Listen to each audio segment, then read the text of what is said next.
সুপ্রভাত। Family care ছাদ বাগানে সমস্ত ভাই ও বোনদের সুস্বাগতম। আজকে ফ্যামিলি কেয়ার ছাদ বাগানে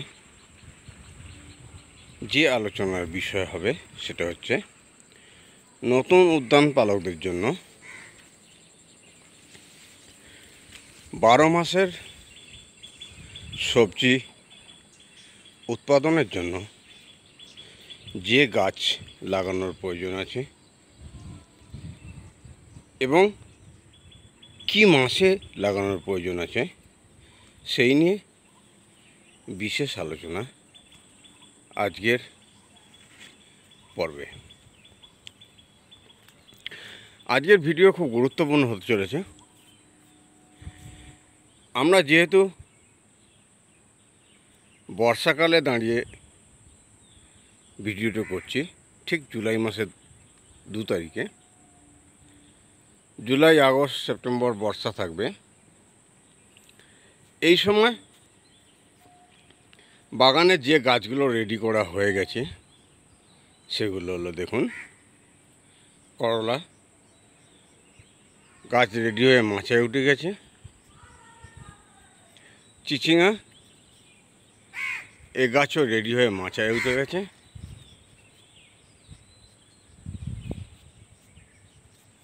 আরও উঠছে শসা, যেটা বড় হয়ে মাচায় উঠছে, লাউ যেটা বড় হয়ে মাচায় উঠছে, এবং অন্যদিকে লাউয়ের ফলনও আসছে, যেটা গ্রীষ্মকালীন হিসাবে বসানো হয়েছিল। গ্রীষ্মকালীন সবজির শেষের দিকে বর্ষাকালীন সবজির উৎপাদন শুরু। আর কি লাগানো হয়েছে? ঢ্যাঁড়স প্রচুর পরিমাণে উৎপাদিত হচ্ছে এবং খুব সতেজ সবল ঢ্যাঁড়স, যেটা এখনই প্রচুর পরিমাণে প্রোডাকশান আসছে। যাক, আজকে তো হারভেস্টিং সম্বন্ধে কিছু রাখবো না, প্রচুর হারভেস্টিং করার আছে। আজকে গুরুত্বপূর্ণ যে ভিডিওটা সেটা হলো সারা বছরে যে সবজিগুলো চাষ হয় তারই বিবরণ। তাহলে আমি বর্ষাকালীন গাছ যেগুলো রেডি করে ফেলেছি সেই সম্বন্ধে বিশেষ আলোচনা। লাউ, ধুঁধুল মাচায় উঠে গেছে, বেগুন ফলতে শুরু করেছে, টমেটো বর্ষাকালীন টমেটো, পেঁপে গাছ যেটি সারা বছর কাজে আসবে, বরবটি প্রচুর পরিমাণে ফলছে, কলমির শাক,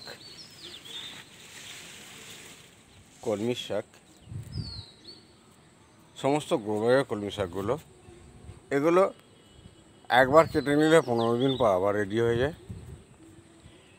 কাটোয়া নোটের গাছ দেওয়া হয়েছে, একটি 3 ফুট গ্রো ব্যাগে, একটি 12 ইঞ্চি গ্রো ব্যাগে। লাল শাকের চাষ, টমেটো তো বললাম, লঙ্কা গাছ, নতুন ঢ্যাঁড়স গাছ এবং নোটে গাছ। তাহলে আজকের ভিডিওটা একটু লম্বা হবে, যেহেতু সারা বছরের সবজি সম্বন্ধে আলোচনা করব।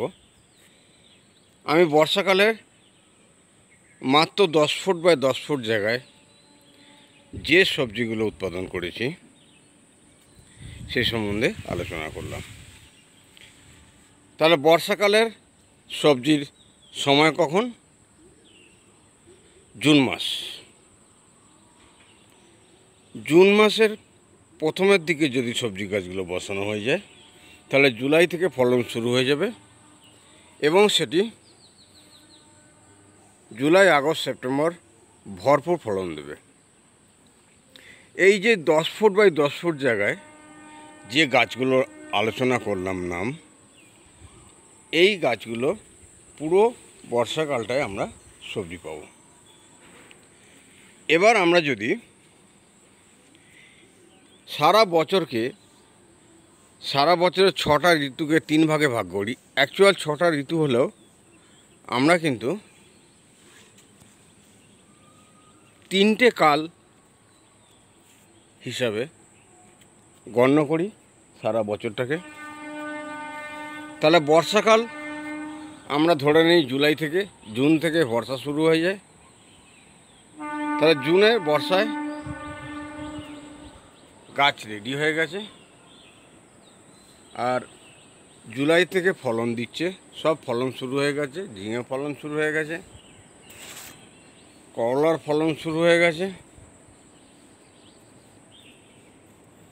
বেগুনেরও ফলন শুরু হয়ে গেছে, শাক তো কেটে খাওয়াই হচ্ছে। এখন ঘটনা হচ্ছে, যদি সারা বছরকে আমরা 3টে সিজনে ভাগ করি, বর্ষাকাল, সবজির সিজন, শীতকাল আর গ্রীষ্মকাল, 3টে সিজনে 4 মাস করে ভাগ করলে, তাহলে আমরা যদি বর্ষার সবজি জুন মাসে বসানো শুরু করি, আমাদেরকে অবশ্যই শীতকালীন সবজি, শীতকাল কখন থেকে? ডিসেম্বর, জানুয়ারি, ফেব্রুয়ারি, 3 মাস। শুরু হয়ে যায় কবে থেকে? সেপ্টেম্বর থেকে। তাহলে আগস্টের শেষ থেকে আমাদের শীতকালীন সবজির চাষ শুরু করতে হবে। এখন যে সবজিগুলো দেখালাম এগুলো বর্ষাকালীন, যেগুলো ফলন শুরু হচ্ছে। শীতকালীন সবজি আমরা প্রথম যেটা বসাবো সেটা হচ্ছে আগস্টের শেষের দিকে সিম, যেটা ডিসেম্বরে উৎপাদন শুরু হয়ে যাবে। তারপর আমরা সেপ্টেম্বরের প্রথম সপ্তাহ থেকে প্রিপারেশান নেব বেগুন, ফুলকপি, বাঁধাকপি, ওলকপি, কাঁচা লঙ্কা,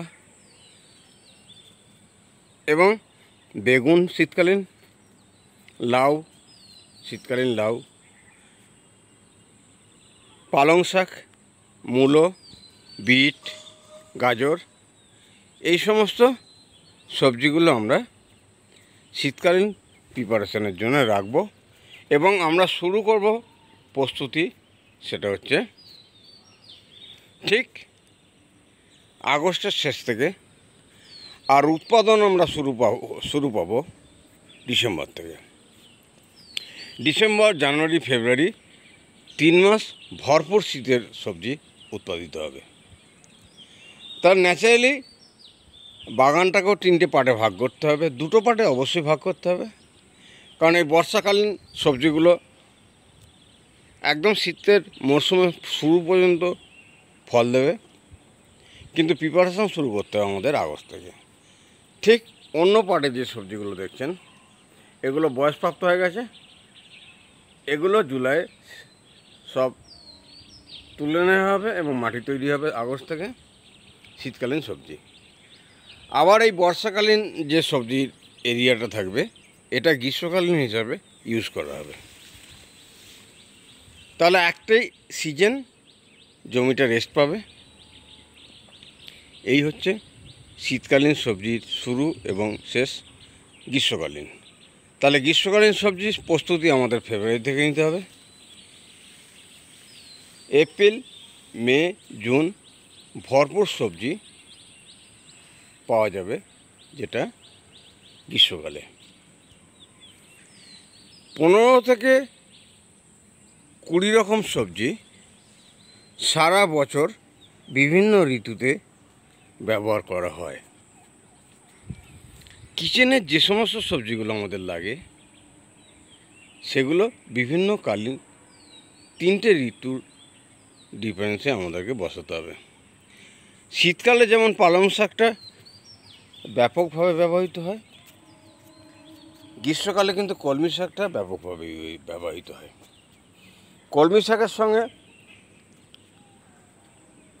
কুমড়োর শাক আছে, লাউ শাক আছে, পুঁই শাক আছে, সমস্ত কিছু আছে। তাহলে কি হলো, শাকের রুটিনে ফ্যামিলি রান্নাঘরের যে শাকের রুটিন সেটা সম্পূর্ণ আছে, নোটে শাকও আছে। তা যাই হোক, আমি 3টে ঋতু আলাদা আলাদা করে ভিডিও অবশ্যই নতুন উদ্যান পালকদের জন্য দেব। আজকে আমি বর্ষার শুরুতে, সবজির উৎপাদন শুরুতে আমি 3টে ঋতুর সবজি সম্বন্ধে বিশেষ আলোচনা করলাম। তাই আজকে ভিডিও আর বিশেষ দীর্ঘায়িত করব না। সমস্ত ভাই বোনেদের ঈশ্বরের কাছে সুস্থতা কামনা করে এবং আবার আগামীকাল সকালে সকলের সঙ্গে দেখা হবে, কথা হবে, এই কামনা করে আমি আজকের ভিডিও শেষ করছি। নমস্কার।